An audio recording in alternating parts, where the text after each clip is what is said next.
எல்லா காலங்களிலும் பேசப்பட்ட ஒரு மனிதர், எல்லா காலங்களிலும் பேசப்பட்ட ஒரு நபி, எல்லா காலங்களிலும் பேசப்பட்ட ஒரு ரசூல் இருப்பார் என்றால் எங்கள் கண்மணி நாயகம் ஸல்லல்லாஹு அலைஹி வஸல்லம் அவர்கள் மாத்திரம்தான்.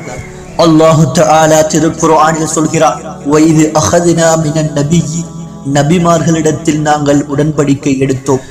நீங்கள் வாழ்கின்ற காலத்தில் அந்த முஹம்மது நபி ஸல்லல்லாஹு அலைஹி வஸல்லம் அவர்களை நாங்கள் அனுப்பி வைத்தால் லதுமினுன்ன பிஹி வ லதன்சுருன்ன, அவரை நீங்கள் ஈமான் கொள்ள வேண்டும், அவருக்கு நீங்கள் உதவியாகவும் இருக்க வேண்டும். இவ்வுலகில் அனுப்பி வைக்கப்பட்டிருந்த அத்துணை நபிமார்களும் தன்னுடைய சமுதாயத்தினருக்கு சொல்லிக் கொண்டிருந்த நபித்துவ செய்திகளில் ஒன்றுதான் இறுதி நபி என்று ஒருவர் வருவார். ரசூலுல்லாஹி ஸல்லல்லாஹு அலைஹி வஸல்லம் அவர்கள் பிறப்பதற்கு 5000 ஆண்டுகளுக்கு முன்னர் கஅபத்துல்லாவை கட்டி முடித்துவிட்டு இப்ராஹிம் அலைஹிஸ்ஸலாம் அவர்கள் ஒரு துஆவை கேட்கிறார்கள். ரப்பனா வபஅஸ் ஃபீஹிம் ரசூலம் மின்ஹும் யத்லு அலைஹிம் ஆயாத்திக் வயுஅல்லிமுஹுமுல் கிதாப வல் ஹிக்மத வயுஸக்கீஹிம். எங்கள் இறைவா, அவர்களிடையே உன்னுடைய வசனங்களை ஓதி காண்பித்து அவர்களுக்கு வேதத்தையும் ஞானத்தையும் கற்றுக் கொடுத்து அவர்களை தூய்மைப்படுத்தக்கூடிய ஒரு தூதரை அவர்களில் இருந்தே நீ எழுந்திடச் செய்வாயாக. இதனால் தான் பிற்காலங்களில் ரசூலுல்லாஹி ஸல்லல்லாஹு அலைஹி வஸல்லம் அவர்கள் சொல்லி காட்டுவார்கள், அன தஅவத்து அபி இப்ராஹிம், நான் என்னுடைய தந்தை இப்ராஹிம் அலைஹிஸ்ஸலாம் அவர்களின் பிரார்த்தனையால் வந்தவன். அது மாத்திரமல்ல, வபிஷாரத்து ஈசா அலைஹிஸ்ஸலாம், ஈசா அலைஹிஸ்ஸலாம் அவர்களால் அவர்களின் சமுதாயத்தினருக்கு சொல்லப்பட்ட சுப செய்தி நான் தான் என்கிறார்கள் எங்கள் கண்மணி நாயகம் ஸல்லல்லாஹு அலைஹி வஸல்லம் அவர்கள். இதனால் தான் ரசூலுல்லாஹி ஸல்லல்லாஹு அலைஹி வஸல்லம் அவர்களின் திருநாமங்களில் ஒன்று நபியுன் முன்ததர், எதிர்பார்க்கப்பட்ட நபி. ரசூலுல்லாஹி ஸல்லல்லாஹு அலைஹி வஸல்லம் அவர்களின் தாயார் அன்னை ஆமினா சொல்வார்கள், நான் கருவுற்றிருந்த நேரம் என்னுடைய உள்ளத்திலே ஒரு வகையான பயம் குடிகொண்டிருந்தது. எனது கணவர் அப்துல்லாஹ் மரணித்த நேரம் அந்த பயம் 2 மடங்காகி போனது. அந்த காலகட்டத்தில் ஒரு கனவு கண்டேன். ஒரு வெண்ணிறமான பறவை வந்தது. அதனுடைய இறக்கைகளால் எனது நெஞ்சை தடவி விட்டது. அத்துடன் என் உள்ளத்தில் இருந்த அச்சம் நீங்கி போனது. அந்த நேரத்தில் நான் தாகமாக இருந்தேன். எனக்கு வெண்ணிறமான ஒரு பானம் கொடுக்கப்பட்டது. அப்படி ஒரு பானத்தை அதுவரையும் நான் குடித்ததே இல்லை. அதனை குடித்தவுடன் என் உள்ளத்தில் இருந்து ஒரு பேரொளி புறப்பட்டு சென்றது என்கிறார்கள். நபி ஸல்லல்லாஹு அலைஹி வஸல்லம் அவர்களின் பிறப்பு குறித்து அன்னை ஆமினா சொல்வார்கள், ரசூலுல்லாஹி ஸல்லல்லாஹு அலைஹி வஸல்லம் அவர்கள் பிறப்பதற்கு முன்னால் சில சப்தங்களை கேட்டேன். அது மனிதர்களுடைய சப்தங்களைப் போல் இல்லை. ரசூலுல்லாஹி ஸல்லல்லாஹு அலைஹி வஸல்லம் அவர்கள் பிறப்பதற்கு முன்னால் சில பெண்களை பார்த்தேன். அவர்களை போன்ற உயர்ந்த பெரிய பெண்களை அதுவரை நான் பார்த்ததே இல்லை. ரசூலுல்லாஹி ஸல்லல்லாஹு அலைஹி வஸல்லம் அவர்கள் பிறப்பதற்கு முன்னால் வானின் பக்கம் எனது பார்வையை உயர்த்தினேன். அப்போதுதான் அழகான பட்டு ஒன்று என்னை நோக்கி கொடுக்கப்படும் காட்சியை கண்டேன். எத்தனை அதிசயங்கள் எனக்கு காண்பிக்கப்பட்டு கொண்டிருக்கும் அந்த நேரத்தில் தான் எனது குழந்தை காத்தமுன் நபி ஸல்லல்லாஹு அலைஹி வஸல்லம் அவர்கள் ராஃபிஅன் பஸரஹு இலஸ்ஸமா, வானை நோக்கி தன்னுடைய பார்வையை உயர்த்தியவர்களாக இந்த மண்ணின் மீது அன்றைய நாள் வந்து பிறக்கிறார்கள். அன்னை ஆமினா சொல்கிறார்கள், எனது குழந்தை பிறந்ததன் பின்னால் வளமைக்கு மாற்றமான 3 அதிசயங்களை கண்டேன். தொப்புள் கொடி சீர் செய்யப்பட்ட நிலையிலேயே என்னுடைய குழந்தை பிறந்திருந்தது. எனது குழந்தைக்கு ஹத்துனா செய்யப்பட்டிருந்தது. அது மாத்திரமல்ல, என்னுடைய குழந்தையின் கண்களில் சுருமாகிடப்பட்டிருந்தது. ரசூலுல்லாஹி ஸல்லல்லாஹு அலைஹி வஸல்லம் அவர்கள் பிறக்கிறார்கள் மக்காவில். ஆனால் பஷராவிலே அற்புதம் நடக்கிறது. ரசூலுல்லாஹி ஸல்லல்லாஹு அலைஹி வஸல்லம் அவர்கள் பிறக்கிறார்கள் மக்காவில். ஆனால் ஷாம் தேசத்திலே அற்புதம் நடக்கிறது. பாரசீக மக்கள் 1000 ஆண்டுகளாக எரிய வைத்து அணைய விடாமல் வணங்கிக் கொண்டிருந்த நெருப்பு, அதன் பெயரே அணையா நெருப்பு. அந்த நெருப்பை சுற்றி 200 காவலர்கள் அணைய விடாமல் எரிய வைப்பதற்காகவே நின்று கொண்டிருப்பார்கள். அந்த நெருப்பு அண்ணல் நபிகள் இந்த மண்ணிலே வந்து உதித்த அன்றைய நாள் அதிகாலை திடீரென அணைந்து போனது. அகிலங்களையே ஆண்டு கொண்டிருக்கும் அந்த அல்லாஹ் மாத்திரமே வணங்கப்படுவதற்கும் தகுதியானவன் என்பதனை இந்த உலகிற்கு உறக்கச் சொல்ல பிறந்திருக்கும் அந்த குழந்தையின் பிறப்பை 1000 ஆண்டுகளாக எரிந்து கொண்டிருக்கும் அந்த நெருப்பை அணைத்து தெரியப்படுத்துகிறான் அந்த அல்லாஹு தஆலா.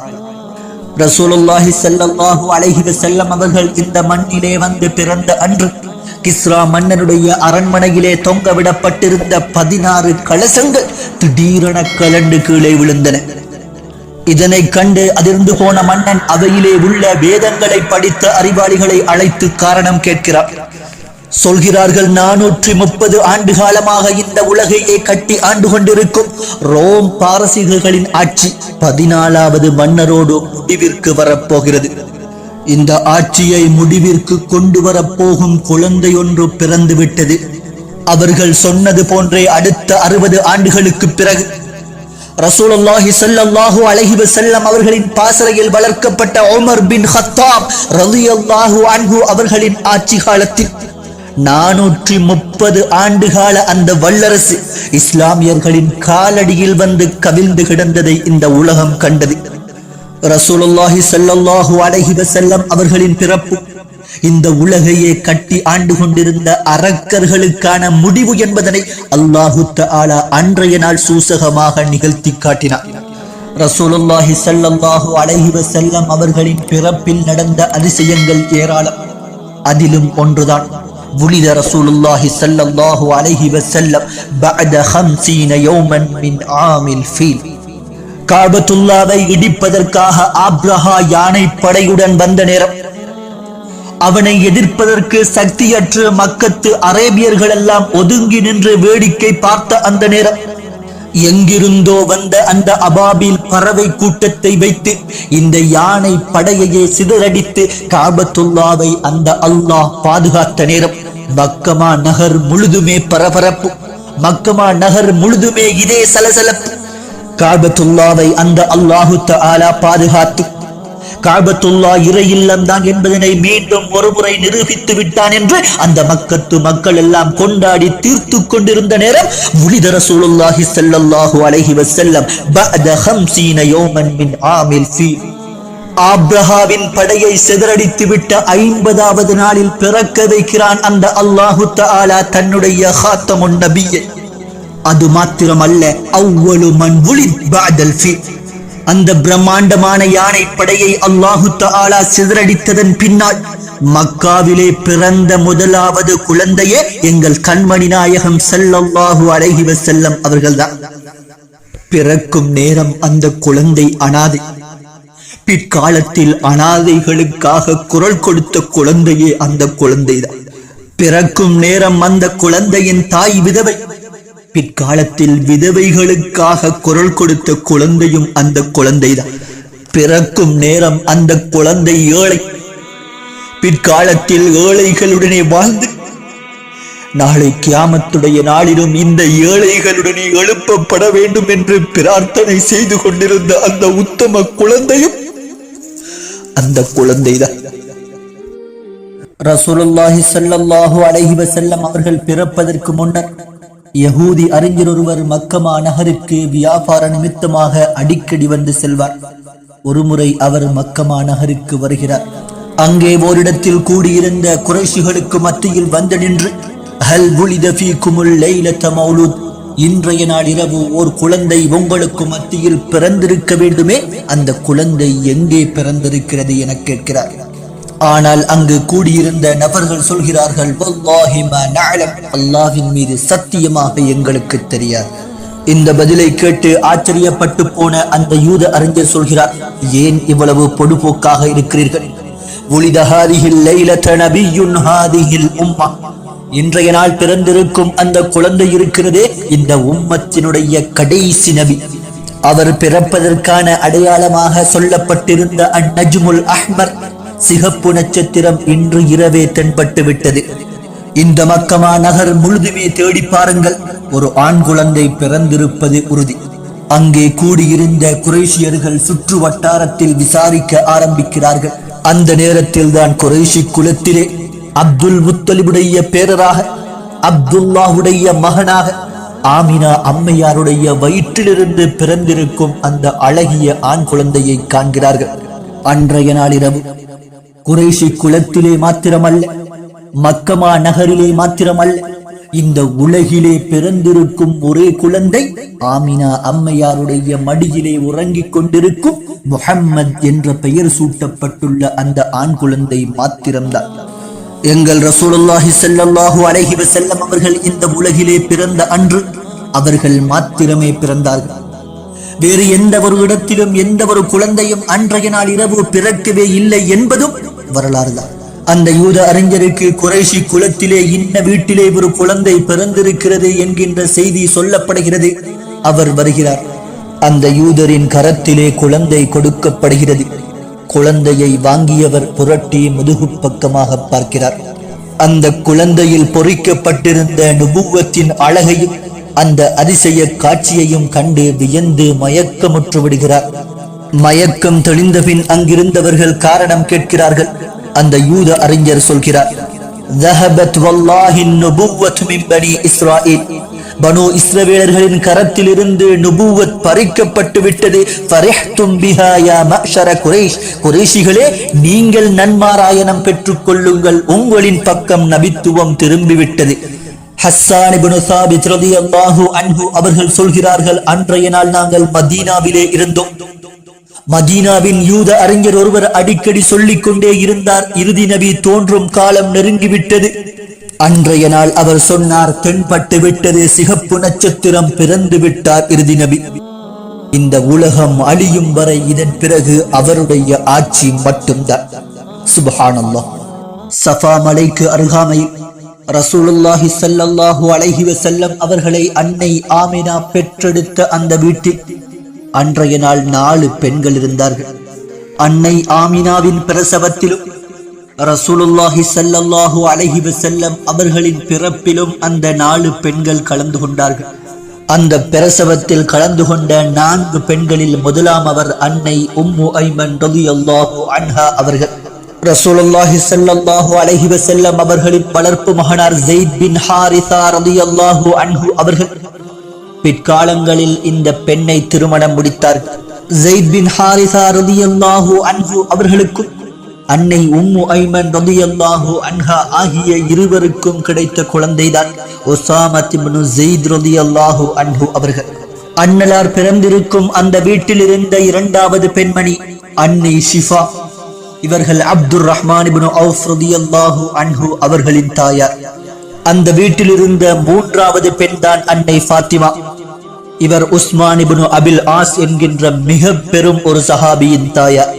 ரசூலுல்லாஹி ஸல்லல்லாஹு அலைஹி வஸல்லம் அவர்கள் பிறக்கும் நேரத்தில் அந்த வீட்டில் இருந்த 4வது பெண் தான் அபூ லஹபுடைய அடிமை அன்னை ஷுஐபா ரலியல்லாஹு அன்ஹா அவர்கள். அந்த நேரத்தில் அந்த பெண்மணி ஒரு அடிமை. சில நேரங்களில் சில இடங்களில் இருப்பதே இறைவன் தரும் பாக்கியங்களில் ஒன்றுதான். ரசூலுல்லாஹி ஸல்லல்லாஹு அலைஹி வஸல்லம் அவர்கள் பிறக்கும் நேரத்தில் அன்னை ஆமினாவுடன் அமர்ந்திருந்த அந்த 4 பெண்களையும் அல்லாஹு தஆலா பிற்காலங்களில் 4 வகையான சிறப்புகளை கொடுத்து கண்ணியப்படுத்தி காட்டினார். பிற்காலங்களில் ரசூலுல்லாஹி ஸல்லல்லாஹு அலைஹி வஸல்லம் அவர்கள் ஒரு போர் படையை தயார் செய்கிறார்கள். அந்த படையிலே அபூபக்கர் சித்தீக் ரலியல்லாஹு அன்ஹு அவர்கள் இருக்கிறார்கள். பெரும் வீரர் உமர் பின் கத்தாப் ரலியல்லாஹு அன்ஹு அவர்கள் இருக்கிறார்கள். ஆனால் அந்த படைக்கு ரசூலுல்லாஹி ஸல்லல்லாஹு அலைஹி வஸல்லம் அவர்கள் தளபதியாக நியமித்தது உஸாமா இப்னு ஸைத் ரலியல்லாஹு அன்ஹு அவர்கள். அந்த நேரத்தில் உஸாமா இப்னு ஸைத் ரலியல்லாஹு அன்ஹு அவர்கள் ஒரு இளம் வாலிபர்.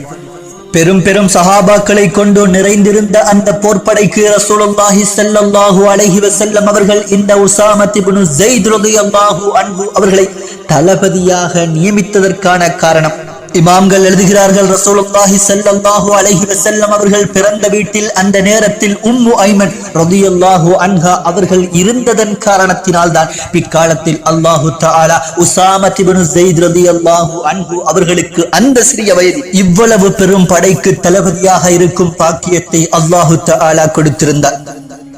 ரசூலுல்லாஹி ஸல்லல்லாஹு அலைஹி வஸல்லம் அவர்களின் பிறப்பின் போது கலந்திருந்த இரண்டாவது பெண்மணிதான் அன்னை ஷிஃபா. அவருடைய மகன்தான் அப்துர் ரஹ்மான் இப்னு அவுஃப் ரலியல்லாஹு அன்ஹு அவர்கள்.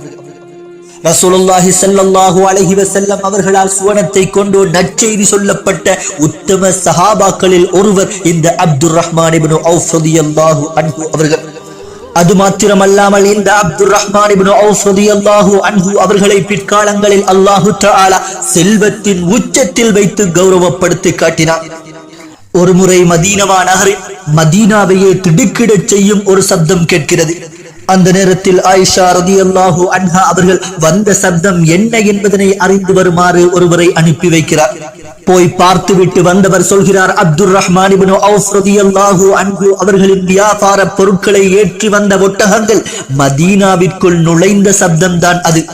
இதனை கேட்டுவிட்டு ஆயிஷா ரலியல்லாஹு அன்ஹா அவர்கள் சொல்கிறார்கள், சதக ரசூலுல்லாஹி ஸல்லல்லாஹு அலைஹி வஸல்லம்.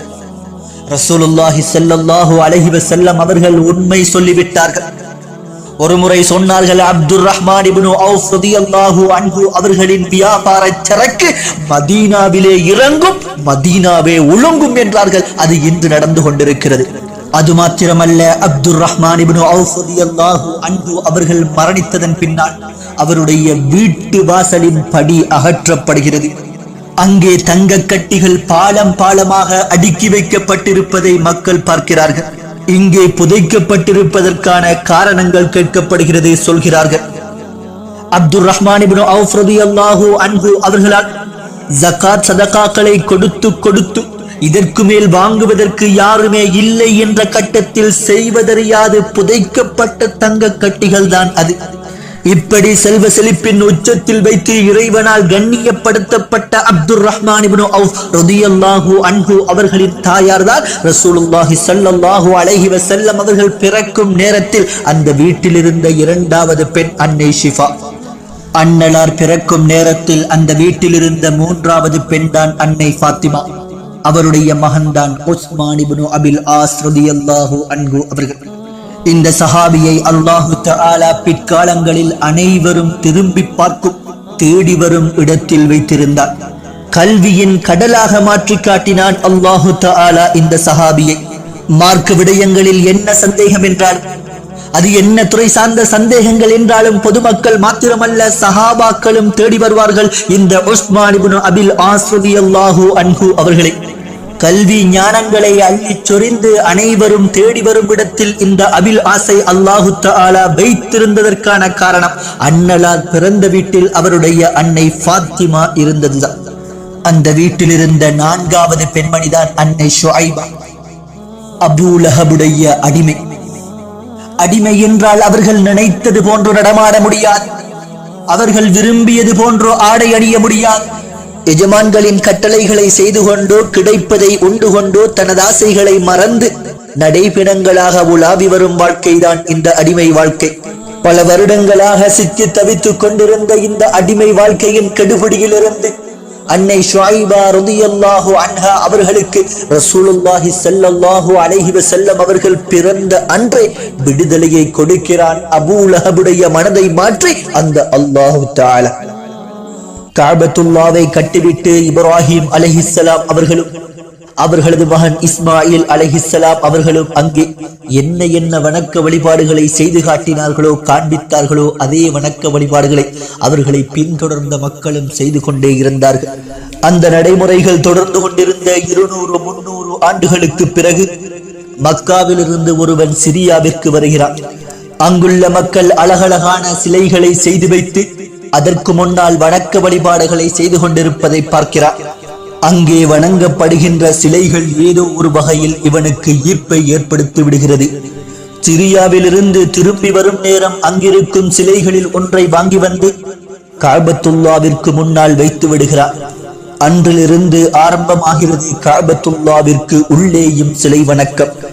அதன் பிறகு பல சிலைகள் கஅபத்துல்லாவிற்கு உள்ளேயும் காபாவிற்கு வெளியிலும் வைக்கப்பட்டு அலங்கரிக்கப்பட்டு வணங்கப்பட ஆரம்பிக்கப்பட்டு விட்டன. இறைவனை மாத்திரமே வணங்கிக் கொண்டிருந்த அந்த மக்களிடத்தில் இந்த சிலைகளையும் வணங்குவதற்கான காரணங்களை கேட்டால் இந்த சிலைகள் எல்லாம் இறைவனின் உதவியாளர்கள் என்றும் எங்கள் விடயங்களை இறைவனிடத்தில் சிபார்சு செய்ய தகுதியானவர்கள் என்றும் காரணங்களை அடுக்கிச் சொல்ல ஆரம்பித்து விட்டார்கள். மறுபக்கம் காபத்துல்லாவை நோக்கிய பல நாட்டு மக்களின் அணிவகுப்பு அந்த மக்கமா நகரையே அலங்கரித்துக் கொண்டிருந்தது. பல நாட்டு மக்களும் ஒன்று கூடும் இடமாக மக்கமா நகர் மாற்றம் பெற்று விட்டதனால் அங்குள்ள வியாபார ஸ்தலங்களும் விஸ்தீரணம் செய்யப்பட்டன. வருடத்தில் பல நாட்கள் பல்லாயிரக்கணக்கான மக்கள் ஒரே ஊருக்கு சென்று திரும்பிக் கொண்டிருந்தது அன்றைய காலகட்டத்து மன்னர்களுக்கு மத்தியில் பெரும் வியப்பையும் ஒரு வகையான குரோதத்தையும் உண்டு பண்ணியது. இப்படியான இந்த காலகட்டத்திலே யமனிலே கொடூரமான ஆட்சி செய்து கொண்டிருந்த கிறிஸ்தவ மன்னன்தான் ஆப்ரஹா. கஅபாவின் எழுச்சி, மக்கமா நகரின் வியாபாரத்தின் வளர்ச்சி அவனுடைய தூக்கத்தை கலைக்க ஆரம்பிக்கிறது. பல நாட்களாக இதே சிந்தனையில் மாத்திரமே மூழ்கி கிடக்கிறார். இறுதியாக ஒரு முடிவிற்கு வருகிறார். மக்காவை நோக்கி இந்த மக்கள் படை திரள காரணம் அந்த கஅபா. அந்த காபத்துல்லாவை போன்ற ஒரு வணக்க ஸ்தலம் எனது நாட்டிலும் நிர்மாணிக்கப்பட வேண்டும். அந்த காபத்துல்லாவை விடவும் பிரம்மாண்டமானதாக எனது ஆலயம் இந்த உலகிற்கு தெரிய வேண்டும். மக்காவை நோக்கி இருக்கும் இந்த மக்கள் படையை எனது நாட்டின் பக்கம் திருப்ப வேண்டும். உலக பார்வைகள் அனைத்துமே எனது காபாவை கண்டு வியக்க வேண்டும். அடுத்த வருடம் எனது ஆலயத்தை நோக்கியே இந்த மக்கள் படை திரளும் என்ற பேராசையில் மூழ்கி கிடக்கிறார். ஆனால் அவனுக்கு தெரியாது, மக்கள் மக்காவை நோக்கி திரண்டு கொண்டிருப்பதற்கான காரணம் பிரம்மாண்டத்திற்காகவும் வியாபாரத்திற்காகவும் அல்ல.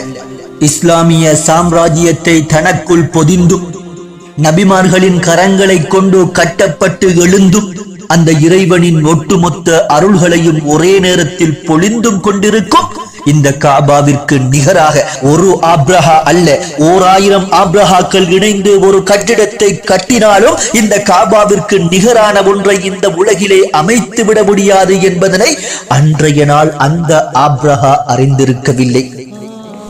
காலங்கள் கடக்கிறது, பல வருடங்களும் கடந்து போகிறது. ஆனாலும் ஆப்ரஹாவால் கட்டப்பட்டிருக்கும் அந்த ஆலயத்தை நோக்கி உலக நாடுகளில் இருந்து எந்த ஒரு மக்களும் வருவதாக தெரியவில்லை. பல கோடிகளை கொட்டி உலக நாடுகளையே தன் பக்கம் வெட்டி பார்க்க வைக்கலாம் என்ற பேராசையில் இருந்த ஆப்ரஹாவிற்கு இந்த ஏமாற்றத்தை தாங்கிக் கொள்ள முடியவில்லை. ஆவேசப்படுகிறான், ஆத்திரமடைகிறான்.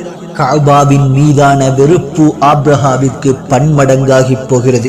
அந்த கஅபா தகர்க்கப்பட்டால் மாத்திரமே எனது கஅபா மதிக்கப்படும் என்பதனையும் உணர்கிறான். கஅபாவிற்கு எதிரான ஒரு கட்டிடத்தை ஆப்ரஹா கட்டிவிட்டான் என்ற செய்தி அரபு நாடுகளில் பெரும் பரபரப்பை ஏற்படுத்தி விடுகிறது. இதனால் அரேபியர்களுக்கு அந்த ஆலயத்தின் மீதான வெறுப்பும் அதிகரிக்கிறது. இதன் விளைவாக யமன் நாட்டிற்கு வியாபாரத்துக்காக வந்த ஒரு அரபி ஆப்ரஹாவின் ஆலயத்திற்குள் மலம் கழித்து அங்கே அசிங்கப்படுத்திவிட்டு சென்று விடுகிறார். இந்த விடயம் யமன் நாட்டிலே பெரும் பரபரப்பையும் ஆப்ரஹாவின் ஆத்திரத்தை பற்றி எறியவும் செய்து விடுகிறது. இந்த ஒரே அரேபியரை காரணம் காட்டி காபாவின் மீதான தனது வெறுப்பை கொட்டி தீர்ப்பதற்கான வாய்ப்பாக அதனை பயன்படுத்தி பல திட்டங்களை வகுக்க ஆரம்பிக்கிறான் இந்த ஆப்ரஹா. ஆப்ரஹாவின் அந்த திட்டங்களின் முடிவுதான் காபத்துல்லாவை தரை மட்டமாக்கி விடுவதற்கான யானைப்படை தயாராகி விடுகிறது.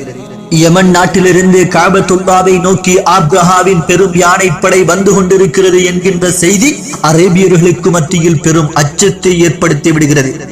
அந்த நேரத்தில் ஆப்ரஹாவை எதிர்த்து போரிடுவதற்கான மனோவலிமை அரேபியர்களிடத்தில் இருக்கவில்லை. காரணம், இப்ராஹிம் அலைஹிஸ்ஸலாம் அவர்களின் மார்க்கத்தை விட்டுவிட்டு சிலை வணக்கங்களிலும் மதுவிலும் மாதுவிலும் மூழ்கி கிடந்தார்கள் அன்றைய அரேபியர்கள்.